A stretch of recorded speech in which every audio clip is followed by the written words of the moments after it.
Chapter 3. I'm going to get confused. Rules, rules, rules.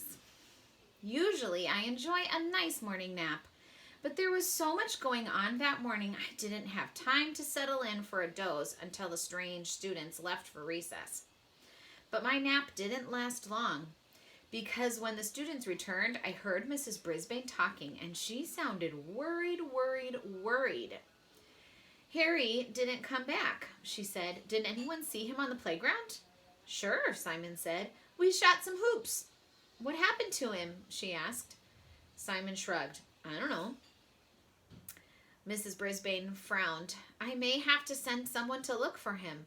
I'll find him, said Holly, waving her hand. Send me! Just then the door opened and Mrs. Wright, the physical education teacher, entered, pulling Harry along with her. Mrs. Brisbane, I believe Harry is your student, she said.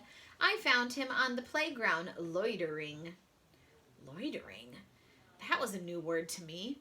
I wished I had a dictionary in my cage. Then Mrs. Wright added, when the bell rings, students should not dawdle. Dawdle? That was a funny word, too. I thought his teacher solved his problem last year, Mrs. Wright said. I noticed the silver whistle around her neck and crossed my paws that she wouldn't blow it. But I see she didn't. So that was Mrs. Wright still talking.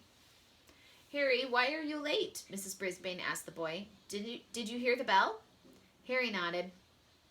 Did you see the other students lining up to come inside? She continued. Harry nodded again. Yes, and I was about to get in line when I noticed this cool anthill near my foot. I almost stepped on it. It was the biggest one I ever saw. So you lost track of time? Mrs. Brisbane asked. Yes, Harry said. Mrs. Wright shook her head. Dawdling. Very well, take your seat, Mrs. Brisbane told Harry. Next time, get right in line. We do have rules, Mrs. Brisbane, Mrs. Wright said. I hope your students obey them. Mrs. Brisbane waited for Mrs. Wright to leave. Then she said, speaking of rules, I think it's time to go over the rules for our classroom. None too soon, I thought. There was nothing too surprising about the rules Mrs. Brisbane had printed on the board earlier that morning. Number 1, follow directions as soon as they are given. 2, raise your hand and wait to be called on before speaking. 3, stay in your seat while the teacher is teaching. 4, keep your hands, legs, and other objects to yourself. 5, walk inside the school and use your inside voice. 6, treat the people the way you'd like to be treated. As I read the rules, I wondered how good I was at following them. I tried to follow the teacher's directions, but what can I do if no one gives me directions? For example, what if no one tells me to bring a summer box to school? Still, those rules got me to thinking. The rule about raising hands made me miss Raise Your Hand Heidi, who sometimes forgot that rule last year, but I liked her anyway. I can't stay in my seat because I don't actually have a seat, but I always try to stay in my cage while the teacher is teaching. I try to keep my paws to myself, and I hope that dogs, cats, and other large creatures will do the same. I also try to remember to walk inside the school, but I have to admit, sometimes I roll in my hamster ball. I always use my inside voice because even when I shout, it's not very loud. And I treat people the way I'd like to be treated. At least I mean to. When Mrs. Brisbane talked about the consequences of breaking the rules, which made my whiskers wiggle, a warning was bad enough. And so was a timeout. But a note home? Eek! I thought that would be terrible until I realized that my home actually was room 26. Next came a phone call home, but I don't have a phone. And finally, a student who broke the rules again would be sent to the principal's office. I liked Principal Morales a lot, but I don't think I'd like to have to go to his office and tell him I'd broken a rule. He'd be unsqueakably disappointed in me. I was imagining myself sitting in the principal's office after breaking one of the rules when I suddenly heard Mrs. Brisbane say, There is another rule in room 26. All students must treat Humphrey and Og with the greatest respect. My ears perked up. Did you hear that, Og? I squeaked. She's talking about us. Boing, boing. Og splashed around in his tank, which made the strange children laugh. Mrs. Brisbane explained that the students would get to take turns bringing me home for the weekend, but first they'd have to learn to take care of me. And while Og stayed in the classroom on weekends, because he didn't need to be fed as often as I did, they would learn to take care of him as well. Then the teacher gathered the new group around my cage and put on some gloves so she could show them how to clean my cage. Who wants to hold Humphrey? She asked. Not surprisingly, lots of new students volunteered. Mrs. Brisbane slowly and gently picked me up. Never poke your fingers in the cage, she told the students. Give Humphrey time to get used to you. Will he bite? Phoebe asked nervously. No way, I squeaked.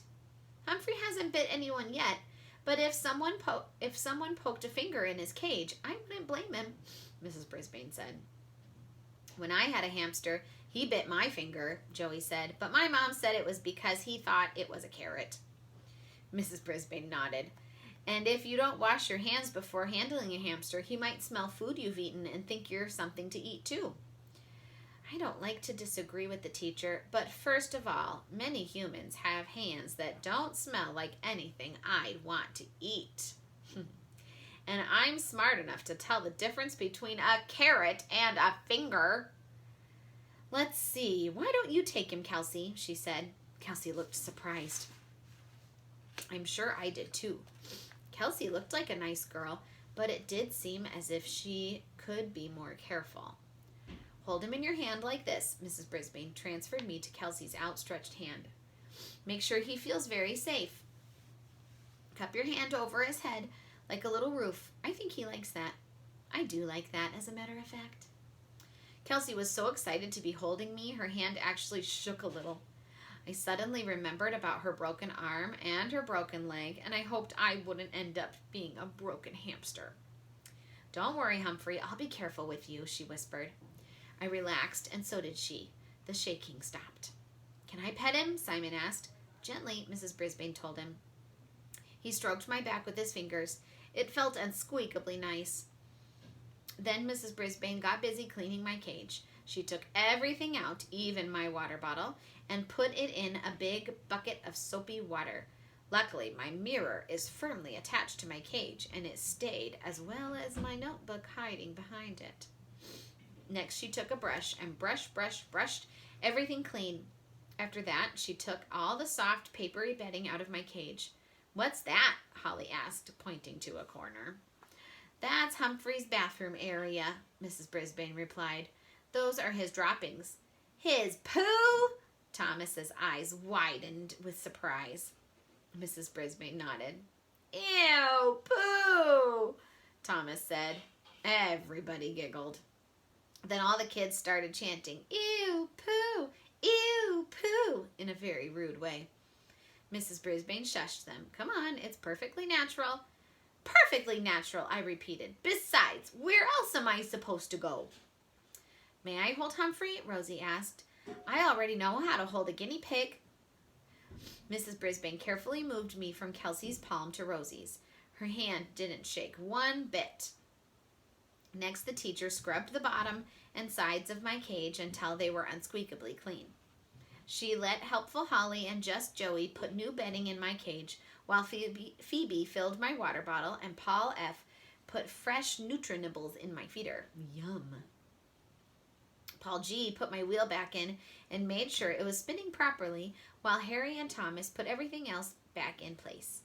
It looks and smells a lot better now, Humphrey, Mrs. Brisbane said as she gently carried me from Rosie's hand back to the cage. Check it out. I hopped on that shiny clean wheel and gave it all I had.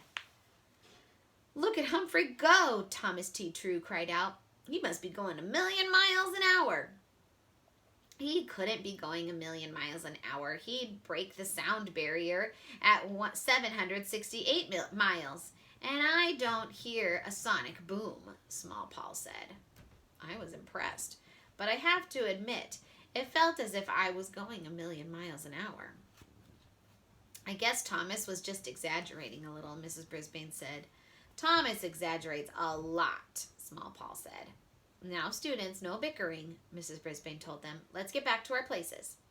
I hopped off my wheel and settled down in that fresh, lovely bedding. Phoebe raised her hand and Mrs. Brisbane called on her. Did you say we all get to take Humphrey home? At one time or another, yes, was the answer. Phoebe's face lit up. If you don't get a turn right away, don't worry, the teacher continued. You'll get him eventually, as long as your parents sign a permission form. After all, families don't always have time for a hamster on the weekends. Phoebe's smile faded away, but I think I was the only one who noticed. I was the one smiling when Mrs. Brisbane asked the students who'd like to take me home, and every single hand went up. Maybe these new humans weren't quite as strange as I thought. Later, Mrs. Brisbane rearranged the seating in the classroom. First, she had everyone take their belongings to the side of the room. Then she told each student where to sit. There were a few groans, but mostly the kids settled down without complaint, until Mrs. Brisbane went back to teaching and made some notes on the board. Suddenly, a hand began waving. Teacher!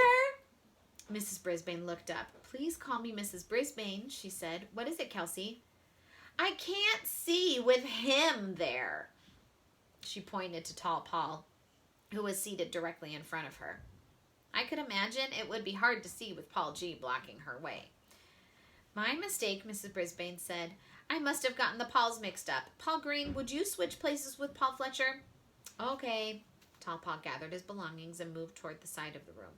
Small Paul picked up his notebook and backpack and moved toward the front of the room. He wouldn't block anyone's view. Somewhere in the middle, they almost walked right into each other. Watch out, I squeaked. Everybody laughed except the two Pauls. They carefully avoided walking into each other, and I noticed that they were also avoided looking at each other. Now can you see, Kelsey? Mrs. Brisbane asked. I can see fine, Kelsey answered. Mrs. Brisbane continued with the lesson, but I didn't concentrate. I was watching the two Pauls staring down at their desks.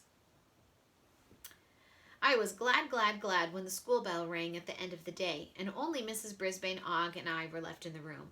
Phew, it had been a tiring day.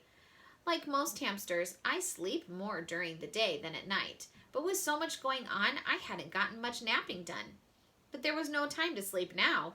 I needed time to myself to try and figure things out. I was deep in thought when I heard a familiar, friendly voice. I survived, the voice said. Congratulations, Mrs. Brisbane replied.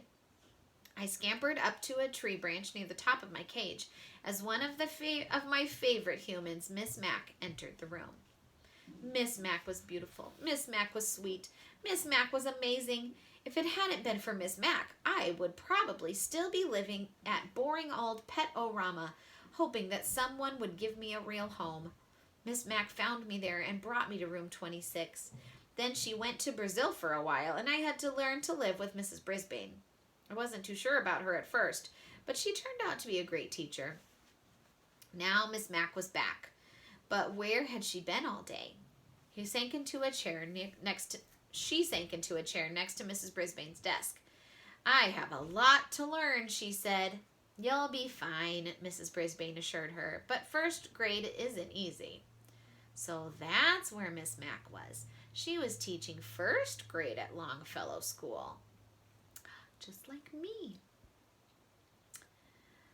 It's exciting, but there's so much to teach, Miss Mac continued. I wish I had Humphrey and Og to help. She glanced over our way and waved. Hi, guys, she said. Hi, Miss Mac. You'll be a great first grade teacher, mark my words, I squeaked in encouragement while Og splashed loudly in his tank. How did your day go? Miss Mac asked Mrs. Brisbane. I think it will be a good year, Mrs. Brisbane said. Want to grab a cup of coffee? Would I? Miss Mac answered. While Mrs. Brisbane gathered up her things, Miss Mac came over to see Og and me. She leaned down to my cage, and I saw her big, happy smile and her sparkling eyes. She smelled of apples. Maybe I can borrow you once in a while, she whispered. I hope so, I whispered back. But unfortunately, I know all she heard was a very soft squeak. Then Og and I were alone, left to think about the strange happenings of the first day of school. Thomas does exaggerate, I said to my neighbor. I think that fish story was a tall tale. Boing, he answered. Phoebe is very forgetful, but Holly is very, very, very helpful, I added. Boing, he agreed again. I wonder why Harry can't hurry up, I said after a little more thinking. Boing, boing, his friend replied. But I don't have time to worry about these strange students, I continued, because I've been worrying about what happened to my real friends in room 26, the ones from last year. I was silent for a few seconds, and then I squeaked what was really on my mind. Am I ever going to see them again? Humphrey's rules for school. Treat hamsters the way you'd like to be treated, which includes telling them where your friends have gone. And that's the end of chapter 3.